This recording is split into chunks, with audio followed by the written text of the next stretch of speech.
Yotox anti-moustique mooy aar mag ak ndaw ci bépp matu-matu yoo am na booy piis ci rido yére ak moustiquaire ak booy diw ci yaram. Val d'Afrique moo leen di may seen journal de la santé.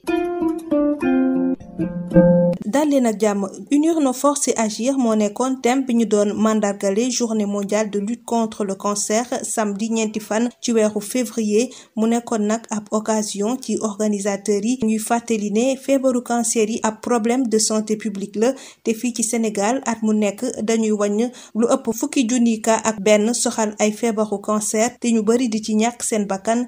Ismaïla Marcel Koli. ci mim réew at bu nekk daañu recenser lu ëpp 11 000 cas de nouveau cancer ku ñu xamal lu ñu mel mooy Alassane Beng, secrétaire général bu ministre de la santé et de l'action sociale. Notre pays, le Sénégal, enregistre chaque année 11 317 nouveaux cas. réew mi di Sénégal at mu jot dinañu natt lu tolloog 11 317 cas yu bees lu tolloog 8000 dinañu ñàkk ci seen bakkan tamit at mu jot muy cancer col de l'utérus, cancer du sein, prostate ak foie mooy jël lu tolloog xaaj bi ci cancer yi. Les enfants sont également touchés et chaque année l'unité d'oncopédiatrie. xale yu ndaw yi tamit dinañuy am cancer ay 220 cas mu jëm ci xale yi ñu gis nag ne fii ak 2030 bu ñu defulee ndànk mbir yi daal dina gën a yokk 40%. Les taux d'incidence et de mortalité devraient augmenter de plus de 40% d'ici à 2030. ay efforts yu bari ñu ngi koy amal pour mun a wàññi kaw cancer ci mim réew. Concernant la prévention. bu dee ngir aaru ci cancer du sein ak butitu njurukaay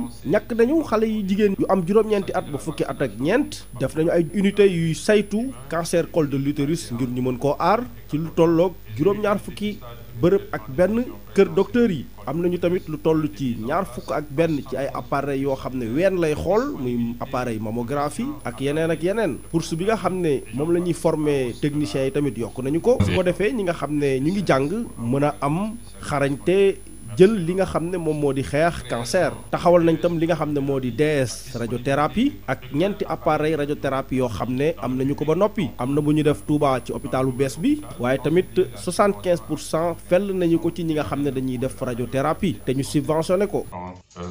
bu ñu bëggee am ay résultats faw ñu soppali doxalin ku ñu xamal li ñu mel mooy kii di Mamadou Moustapha Diop di directeur de la maladie ministère de la santé et de l'action sociale. li gën a soxal ñun tey ci suñu plan cancer bi nga xam ne taxawal nañ ko mooy mettre l'accent sur la prévention maanaam fagaru mais prévention bi nag day jaar ci changement de comportement ci wàllu ni ñuy lekkee ci wàllu ni ñuy dundee di tàggal suñu yaram mais surtout di def li ñuy wax autopalpation ak dépistage précoce ndax feebaru cancer xëy na métti na mais suñ ko teelee dépister suñ ko teelee saytu teel ko diagnostiqué mën nañ ko faj ba mu wér yaakaar naa spécialiste yi wax nañ ko seen kanam ngeen dégg ko kon yaakaar naa buñ lëkkalee suñu doole ñun ñëpp yàlla mën a dimbali en tout cas feebaru cancer wàññee ko ci réewu Sénégal. ay série d'activités la ñu nemmeeku fépp ci mim réew ci célébration journée mondiale de lutte contre le cancer. ci lu soxal xeex tuxumpoon ak feebar yu dëkki suñu duppee maladie non transmissible fii ci Sénégal Psychodev Afrique ak partenaire am bi di CTFK lancé nañu ab campagne de sensibilisation ak plaidoyer boo xam ne dañ ciy bëgg rek ñu signer ab décret boo xam ne dina tax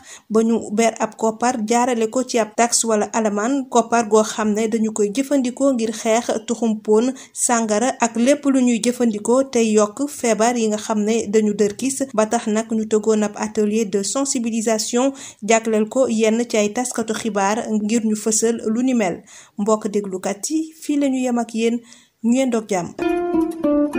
Yotox anti-moustique mooy aar mag ak ndaw ci bépp matu-matu yoo am na booy piis ci rido yére ak moustiquaire ak booy diw ci yaram. Val d'Afrique moo leen doon may seen journal de la santé.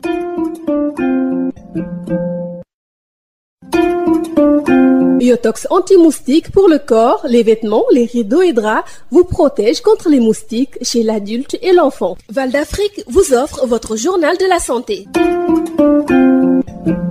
Bonjour chers auditeurs, unir nos forces et agir, c'est le thème de la journée mondiale de lutte contre le cancer qui a été célébrée le samedi 4 février, une occasion pour les organisateurs de rappeler que ce sont des maladies qui constituent un véritable problème de santé publique. Au Sénégal, on enregistre chaque année plus de 11 000 cas de cancer avec un fort taux de mortalité Ismaïla Marcel Colli. Au Sénégal, plus de 11 000 cas de cancer sont enregistrés chaque année avec un fort taux de mortalité, nous dit Alassane Beng, secrétaire général du ministre de la Santé et de l'Action sociale. Notre pays, le Sénégal, enregistre chaque année 11 317 nouveaux cas et malheureusement, chaque année également, nous enregistrons 8 000 décès. Les cancers du col de l'utérus, du sein, du foie, de la prostate et de l'estomac concentrent près de la moitié des nouveaux cas de cancer recensés dans le pays. Les enfants sont également touchés et chaque année, l'unité d'oncopédiatrie reçoit en moyenne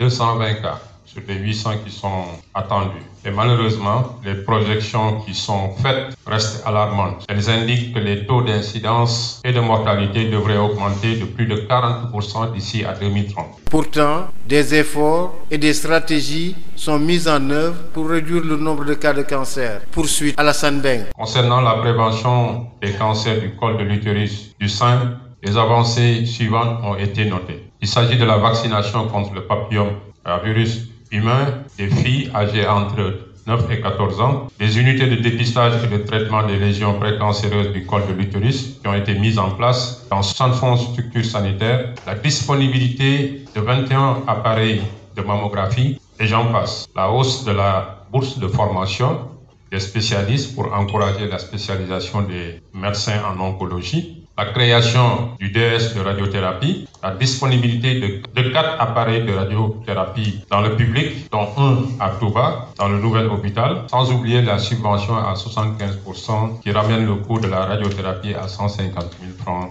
CFA. Il y a également la subvention de la chimiothérapie. Je rappelle que 1 milliard avait été mobilisé. Et cette année, nous avons enregistré une hausse de 500 millions. Aujourd'hui, il faut un changement de comportement, soutient Mamadou Moustapha Diop, directeur de la maladie au ministère de la Santé et de l'Action sociale.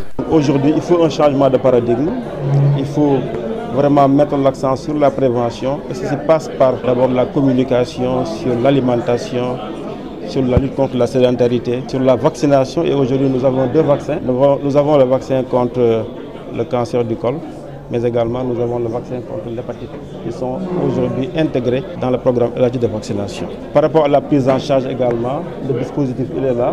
Nous avons des centres de prise en charge. Pour cette année, le ministère de la Santé et de l'Action sociale déroule une série d'activités sur l'ensemble du territoire national avec l'implication de toutes les parties prenantes. Et puis lutte anti-tabac et contre les maladies non transmissibles au Sénégal, Sycodev Afrique et son partenaire CTFK ont lancé une campagne de sensibilisation et de plaidoyer pour la signature d'un décret instituant une taxe parafiscale sur certains produits nocifs comme le tabac, l'alcool et autres facteurs de risque des maladies non transmissibles. À cet effet, un atelier a été organisé au profit des journalistes pour une large sensibilisation. C'est tout pour aujourd'hui. Merci de nous avoir suivis. Biotox anti-moustique pour le corps, les vêtements, les rideaux et draps vous protège contre les moustiques chez l'adulte et l'enfant. Val d'Afrique vous a offert votre journal de la santé.